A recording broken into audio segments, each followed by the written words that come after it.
Hello and welcome back to another video. In this video I'm going to be working on this 2014 Mazda 6. It has about 80,000 miles on it. This is the 2.5 liter Skyactiv engine, and this video could apply to other 2.5 gasoline Skyactiv engines. Now I'm going to be replacing the Serpentine belt, the tensioner, and the water pump belt because there is a Technical Service Bulletin for the tensioner itself. I'll explain that here in a second. Now let's go take a look at this tensioner that's on here, and I'll show you why there's a Technical Service Bulletin for this. Alright, right down in there is the tensioner, and you can kind of see where that is at because there's the belt down there and that tensioner sits right there. And as you can see on this one, there's a lot of gunk around it, and what it is it's leaking.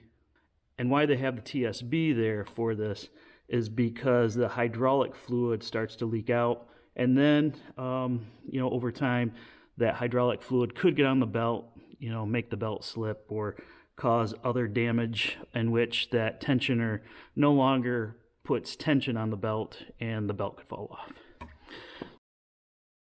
Alright, let's go over to the workbench. I have the service bulletin here. This is the service bulletin number. Last issued was 2019. What I could pull up here is all of the years and models this does apply to. It looks like after 2019 they probably got it fixed, and this is what this new part is here as well. I don't know if you can see it here on, nope, you won't be able to, but the part number is here. I did make sure that I did get from Mazda the correct part number that replaces the old one. And of course we have the water pump belt and the Serpentine belt. I did look up what I had to do to replace the part in terms of tools. You need a 12 millimeter, you need a 17 millimeter. This looks pretty much straightforward. We're going to take a look at tools here in a second, and I will show you what you could use to get the part off, but I have a new tool here that I think will make it easier. Now for costs. Let's see, approximately $235 gets you this set up. That's pretty decent. I did take a look at Amazon. You can buy these parts out there. You're looking at maybe like $30 to $80 for this one. But again, I can't recommend anything on Amazon. I only really recommend OEM parts unless I know for sure that the OEM part is actually bad.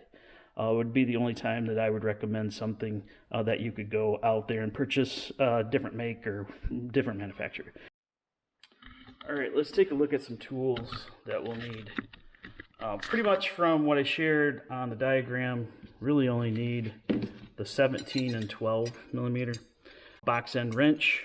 However, these are very short, so you may want to think about getting some extensions, like an extension bar, or at least some longer wrenches here.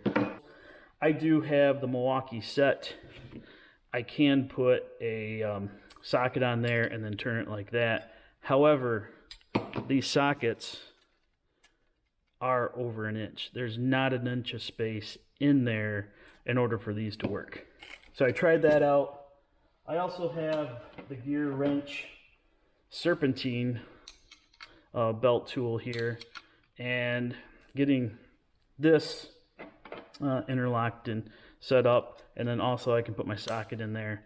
But again, as you're going to see here, we are out over an inch, or just really close to an inch.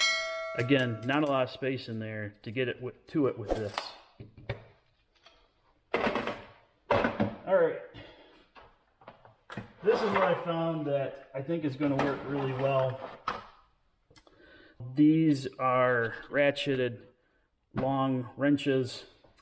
They are by Mountain. You can see how low that profile is. And even with the biggest 19 millimeter, it's just over 3/4 of an inch, just barely by a 1/16 of an inch. They also have the swivel head, 90 degrees each way, and it's not floppy. It takes a little bit of force to move that head into position. And so that makes it nice so that it's just not flopping around when you're trying to get down into the engine bay. Quick release in which it changes directions. So you can just snap that, it goes right or left. And the other thing is on this set is not only do I have 17 and up to 19, but also it goes down to 8. So I can replace this Serpentine belt kit pretty much with this kit here. You don't have to go out and buy maybe a specialty kit like this for a lot of your Serpentine belt stuff if you have some kit like this. Now, hopefully that this is visible here on camera, but I'm headed down there with this flex light, and I just want to show you kind of where we're going.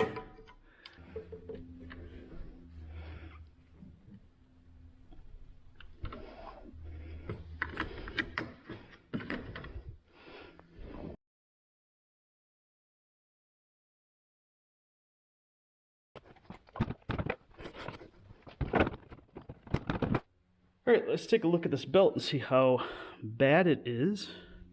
See what kind of cracks we see in it, if any at all. I actually don't think that it's really that bad. I don't see much wear at all. Oh, looks good. Alright, we're going to try to break these nuts free from the top side, and then if we can't get everything out, we'll have to go down under the wheel well.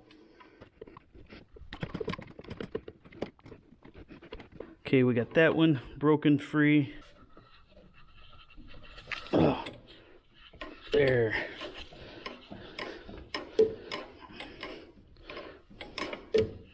Alright, those are both broken free. Let's see if I can get my fingers in there to remove it.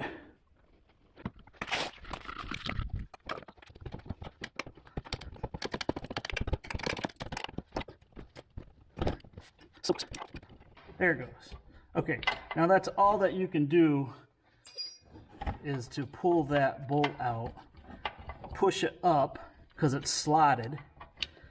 It goes into a slot there, and then we can wiggle that down from the top. All right, now we have to take it off the top post. Just going to kind of pry it off there, and then it should come out.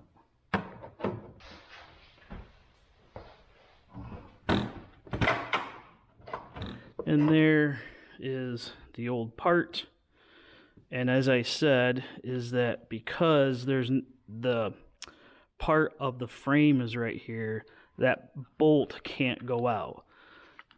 So it goes back in, and it's really hard to see down there. See if I can get you a better view. There is a slot down there for that bolt to go into. And if we go right down there is where we're looking at it. So again, hard to get to, hard to take a look at, but it's right there. All right, just to make sure that you're aware of this, is that you want to put the bolt in first and then drop it down into approximately where it's going to have to get hooked up to.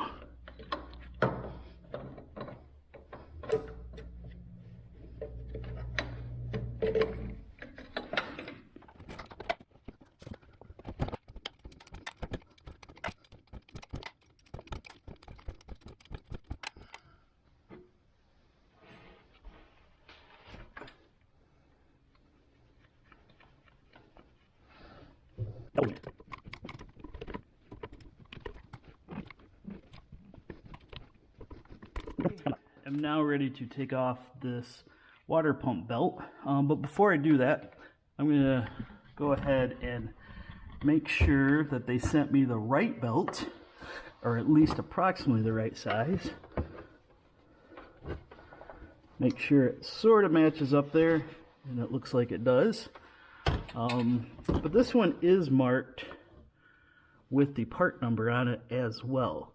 I have had parts mismarked out of the box, so before you go and just rip everything apart, do make sure that your part numbers are accurate.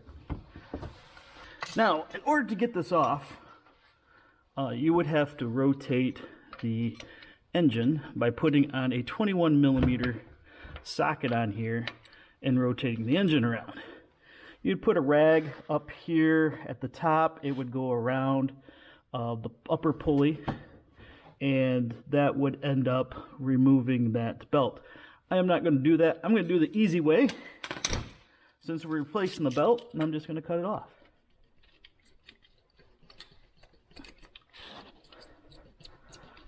And maybe I might need something sharper.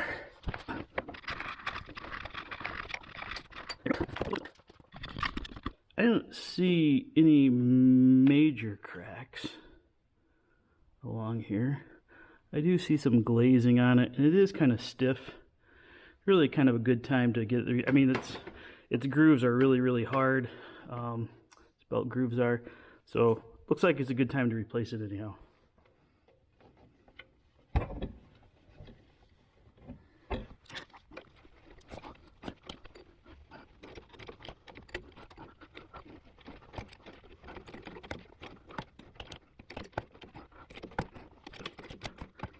It is on. Just double check everything and make sure that it's in all the grooves. Alright, I think I'm ready to get this belt on. Now what I'm going to end up doing is going on the top of the engine to get the tensioner set, because it's going to be easier.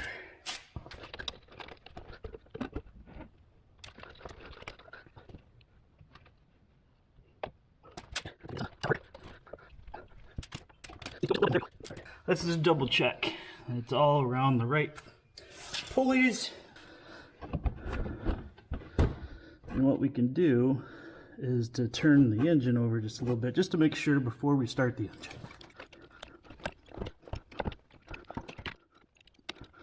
Alright, before we turn on the engine and test this out, there's a last step here, and that is to bleed the air out of the tensioner. So in order to do that, we're going to put the wrench back on the tensioner. We're going to move the drive belt auto tensioner up and down at full stroke 3 times to bleed the air.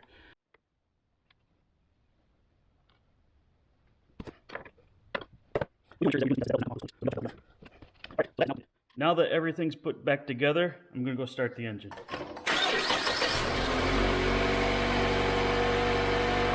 Looks good. Hey, this wraps up this video on changing out the belt tensioner and serpentine belt on this 2014 Mazda 6. If you appreciate this video, go ahead and give me a like. Better yet, subscribe, and you get the latest notifications when new videos come out. I really do appreciate the support, and thank you, and we'll see you in the next video.